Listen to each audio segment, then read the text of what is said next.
is 2012. England, once a land of heroes, has now become a land of downtrodden men. And who has trodden down on them? Women. Women now rule the land with an iron rolling pin. Aided by the commander of the dreaded state police, they have completely subjugated men, forced them to wear the frocks, even called them feminine names. No more heroes, there remain only martyrs, hounded at every turn by the dreaded secret police. However, our story concerns two miserable specimens who refuse to relinquish their claims to manhood, Janet and Betty. Wanted by the secret police for crimes against the state, they have been forced to hide out in the country. The police, however, tracked them down after a callous betrayal by a former school chum, a girl called Jack. However, they make a daring escape inside a barrel. And as the brewery van drives them to safety, Janet tells Betty of a glimmer of hope on the horizon. I've got an address of an organization, an underground organization. To hide us, we shall need fake papers, a change of clothing, and a lot of nerve. Where are they going to hide us? No, they're not going to hide us. Even better than that. They're going to give us a chance to start a completely new life. Free, completely free. How? They plan to smuggle us over the border. You mean? Yes. Into Wales. And so, accompanied by Betty's brother-in-law Diana, our heroes visit a certain dress shop in a nearby market town which specializes in the latest dresses for men.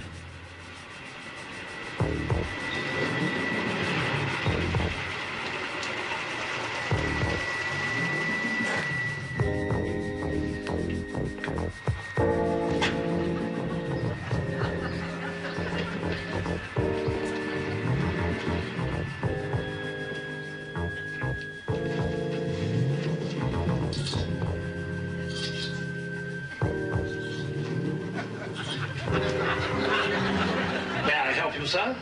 Yes, my friend and I would both like something in blue. Blue, sir? What kind of blue? True blue? I think we might have something to suit you in the stockroom. It's upstairs. Follow me, would you, sir?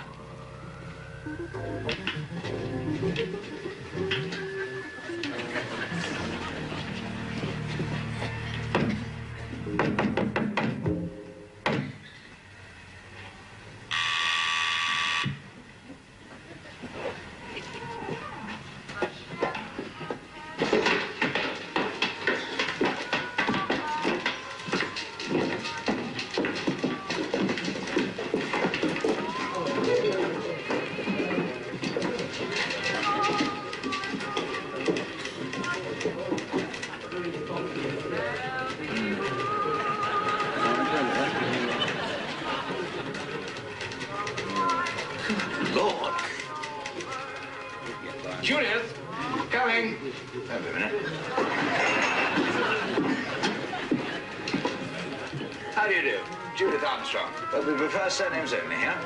Chalmersby. Yes, I heard you were coming. Cartwright, JP. Oh, what's the P for? Petula. Oh, is it? That's funny. I had an uncle Petula. As I say, it'll be Chalmers and Cartwright, except, of course, we'll have to change the names on the false papers. Now, come round here and put up a couple of chairs. Let's see. A couple of good Welsh names. How about Ianto Evans and Di Owen? They're a couple I got out of a Welsh copy of the Yellow Pages smuggled over the border last month. Bag, bring some coffee, would you? That's Bag. Good man. Unfortunate name. Made even worse by his father, christening him Edna. Edna Bag? Apparently some obscure reference to his mother. Right, photos. Come over here, would you? Right. Sit there, would you? Right. Right. Here's coffee. Thanks, Bag. Oh, Bag, take these off, will you? Ready Thursday? Sir. Splendid. Good man, Bag. Local chemist, you know. We've got a man in the developing department. Yeah. Good chap, bit gay, and his original puffin boots. He's one of us, but he's also one of them, if you know what I mean. Now, who's going to do the talking? What, apart from you mean? At the border. Best if only one of you talk. Oh, you better do that, Betty, old chap. You do the Welsh accent much better than me. He played the lead in Under Milk Wood at the Dramatic Club. Mine always comes out sort of, you know, Pakistani. Fine. Now, as a cover story, you're a couple of Welshmen going across the border to visit relatives. Maybe a wedding. Wear a corsage of carnations. Oh, is that the usual thing for weddings in Wales, carnations? Oh, yes, yes, men always wear them. Women tend to go for a leek at weddings. Well, it's exciting, isn't it? Yes, very much. Carnations, then. Melanie, 2 corsages of carnations for Thursday. Pink for me, Melanie. 1 pink, 1 white. White all right for you, Chalmers? Yes, fine. White gives with anything. Fine. All right? Fine. Right. Now, keep it bright and breezy. And above all, keep going when you're across the border. You'll be met the other side by 2 of our agents, Bob Newton and Ivor Jones. Women? No. Men. No female domination over there. Welshmen have men's names. That's why you're travelling as Yanto and Di, not making them a funway. Any questions? Yes, I've got a question. Would you mind very much if I brought Herbert with me? He's my pet mouse. I've got him here. I don't see why not. No quarantine restrictions. But I shouldn't show him unless you have to. They might decide to get awkward. He doesn't squeak or anything, does he? No, of course he doesn't. He's as quiet as a mouse. Isn't he, Betty? Quieter, been it? Oh, that'll be fine. Right, fine. All right? Fine. Fine. Right. Come over this map then, would you?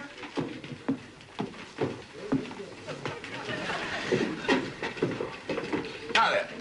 Now, we'll take you by road up here in the car to this point here. Ahead of you, you'll see the border post and the barrier across the road. Simply get out of the car, turn around, and wave goodbye to us as if we'd given you a lift, and then carry on towards the guards. Have your papers ready, and they don't have so long to stare at you. And we all wish you the utmost luck.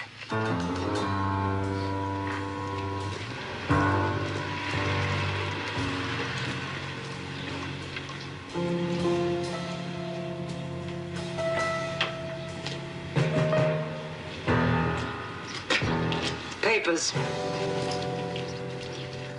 Where are you going? Oh, we're going to a wedding, isn't it? My next-door neighbour's niece, Blodwyn. Beautiful girl she is, yes.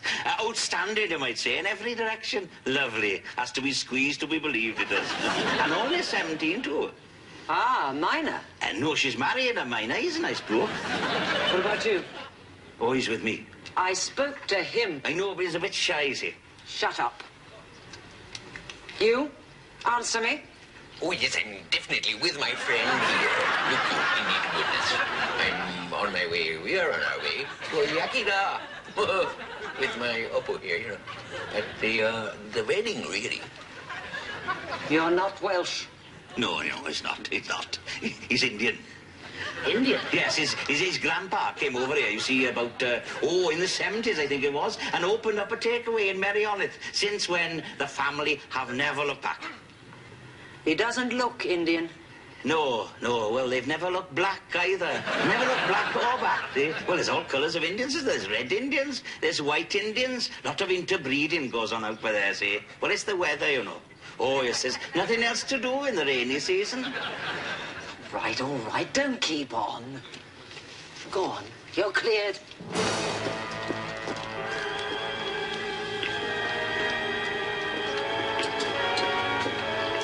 Just a minute.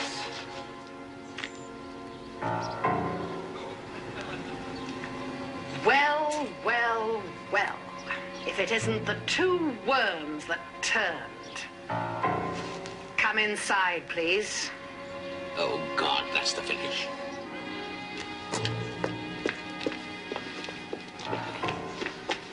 What are you doing here?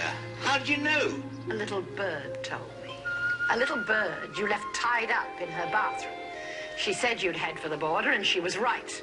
Guards.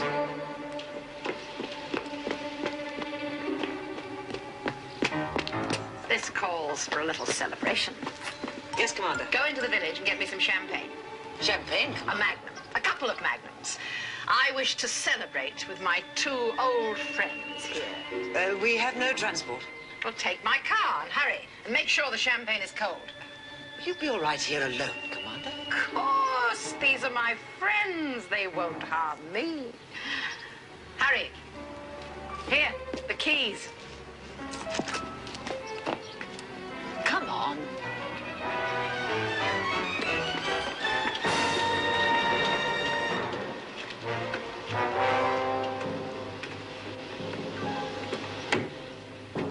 Why'd you do that? Why? Because, my dear Betty, the regulations state that I'm not allowed to shoot you in cold blood. That wouldn't be justice. Since when has that bothered you? But if you try to escape, I can shoot you in the back. And that's what you're going to do. That's why I sent away the witnesses, my little friend. You can't do that. Why can't I? I might refuse to turn around. Then I shall shoot you in the front and then the back. You have 2 minutes to live, both of you. Is there anything either of you want to say? Yes. There's something I'd like to say. Something which I know men all over England would like to say to you. Whoever they are, wherever they may be. The rich man in his mansion, the poor man in his lowly cottage. I know I speak for all of them when I say... Very amusing. You know where you're going to get the first bullet as you walk away. Well, and have you got an insult for me? Something that will make sure you get shot in the raspberry too? No. Mine's in the nature of a last request. How romantic. What is it? I want to smoke a pipe full of tobacco before I die. You know that pipe smoking by men is a crime. Well, you can always send me to prison. After you've shot me in the back, that is. You're right. It doesn't really apply in your case, does it? Certainly. Go ahead, smoke your pipe. Tobacco. The age-old masculine weakness that brought the arrogant male eventually to his knees and allowed women to assume their rightful place in society as rulers. Rulers through strength. Strength, the might of womanhood will prevail for the very reason that we are invested with many strengths. Strength of character, strength of will, strength of purpose. Greater strengths than mere men could ever achieve. We are invincible. We have no weaknesses. You have one. This one.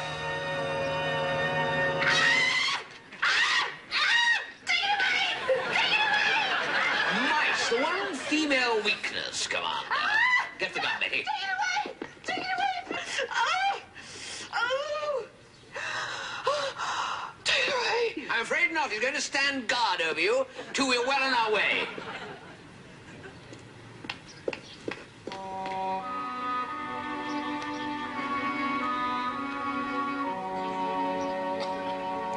Goodbye, old friend. I'm going to miss you. There used to be a play once called Of Mice and Men. Very famous. Who knows, one day, Herbert, you may be even more famous as the mouse who saved a man. 2 men. Perhaps the whole of mankind.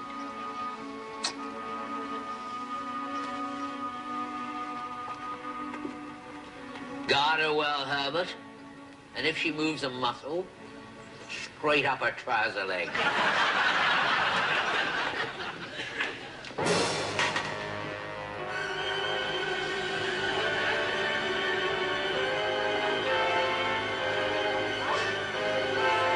And so ends the tale of the worm that turned. Or does it? Was it just a story, or will it happen? That is in the future. For the present, our heroes are safe in a new land.